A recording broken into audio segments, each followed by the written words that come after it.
Alrighty, so for this episode, the word's going to be politics, guys.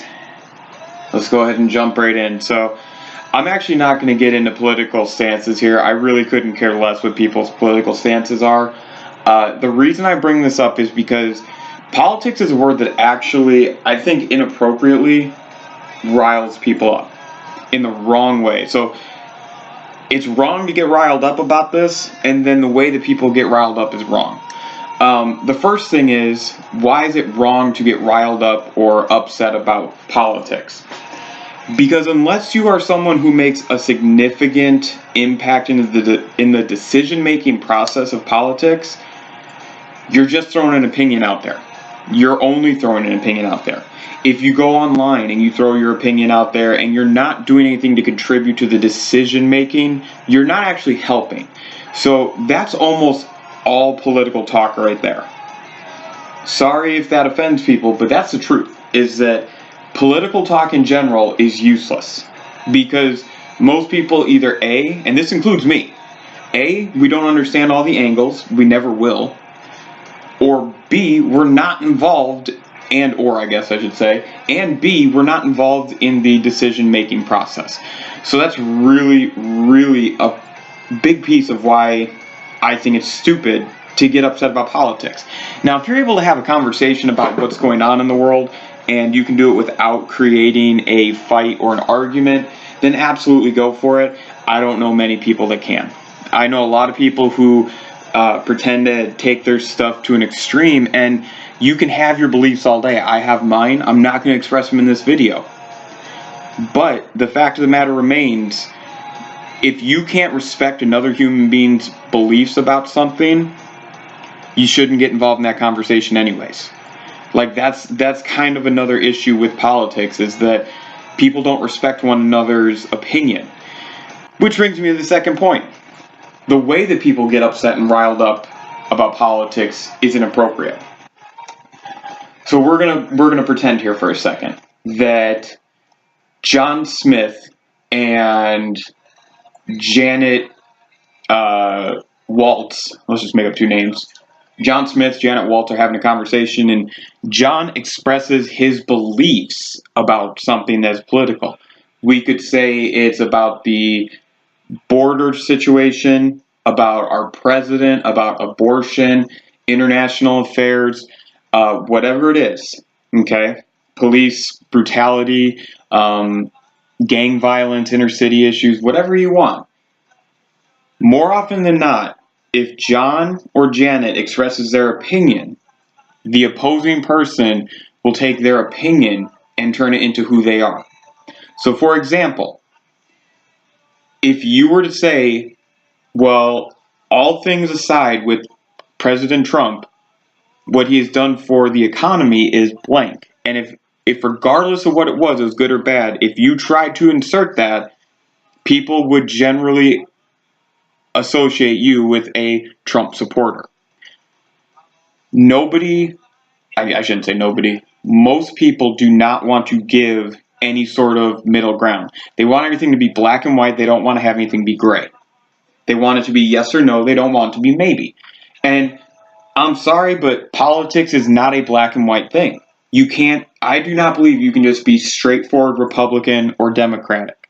I do not believe you can just be one side of the aisle on things. And I believe that the reason that we have so many issues in our country and so much divisiveness is because one of the things that we came here to create was this democratic government. We have used it to divide ourselves. Most people do not contribute in any way, shape, or form when they conversate, and even more so when they conversate, they instigate more issues. I stand by that 100%. So I do get into some political conversations every now and then. I get sucked into them, or I'm in the mood, however you want to look at it. And again, there's nothing wrong with it. It's what you do with it that matters. So if you're going to be respectful and get into them, try not to create those issues. But that's kind of how I feel about it, is that politics is something that I feel stupid when I talk about it. I understand that within this video I said it's stupid to talk about it, and that I have talked about it with people when I'm in the mood. And I feel stupid after the fact, even if we agree on it.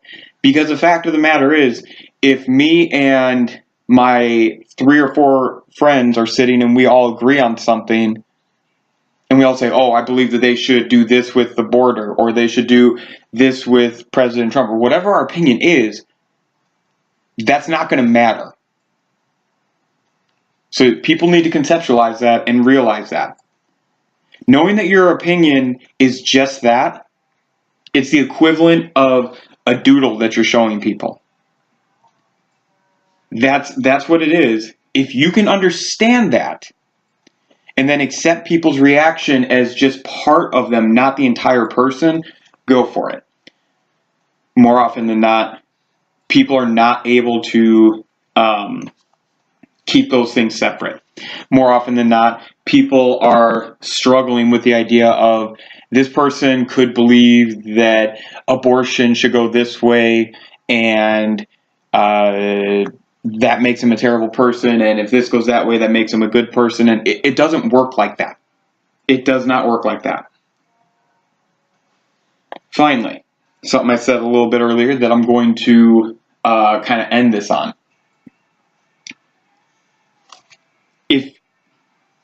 If you cannot respect being around other people of opposing opinions and views, if you can't go to an area on a vacation or just passing through somewhere and respect if you have opposing views from you, you are officially becoming a holier than thou person. I apologize again, but that's the truth. And there's a lot of them. I used to be one of them. I realized that when I went through areas that maybe I had incredibly different opinions in those that I interacted with, I didn't treat them with the level of respect I'd want them to treat me with. That is what causes divisiveness. I went and saw Nick Offerman a few months ago, and Nick Offerman, for those of you who don't know, is Ron Swanson from Parks and Recreation. He is hilarious. But he told this story, and I never really understood why I changed my opinion with people, or why I tried to, at least, why I tried to have a better opinion, until he told this story. And I'm just going to sum it up, that when he was in college, they went overseas, and his theater sensei saw a bathroom that was trashed that him and his roommates were using but weren't the culprits of the mess.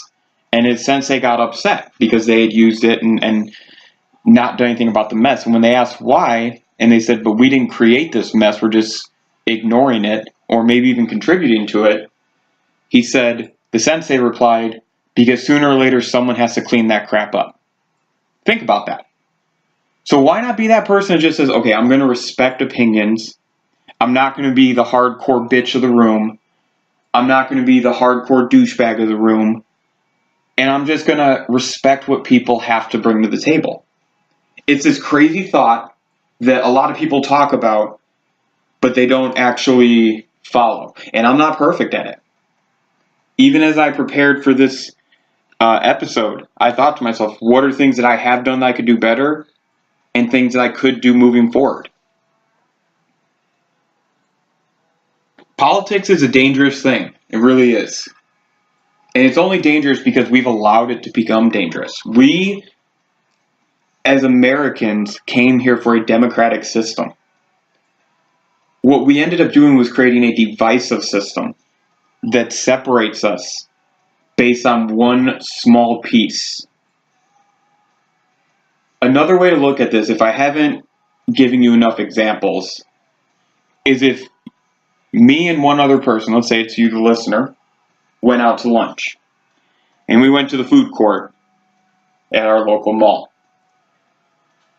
And we had an Italian pizza place like a Sbarro's, and then we had a Panda Express next to it. I went to Panda, you went to Sbarro's. And you made an assumption about my entire health habits based on what I got. You made an assumption on everything that you could related to my health based on what I ate for one meal. That is quite similar to how a lot of people that I know treat politics. If you believe this one little piece, you are automatically this.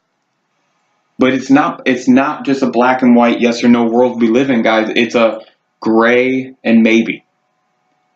My suggestion is the sooner you get comfortable with that idea, the happier you'll be. I gave up on trying to be political a long time ago. First off, it's a bunch of bullshit. Second off, people will sell their ideals out and try and justify it. Why not just say you're open and you're going to try what makes common sense? So that's all I got, guys. I appreciate you listening to my rant. You have a wonderful day. Season 3, Episode 2. Word association on the podcast series, Politics. Thanks, guys.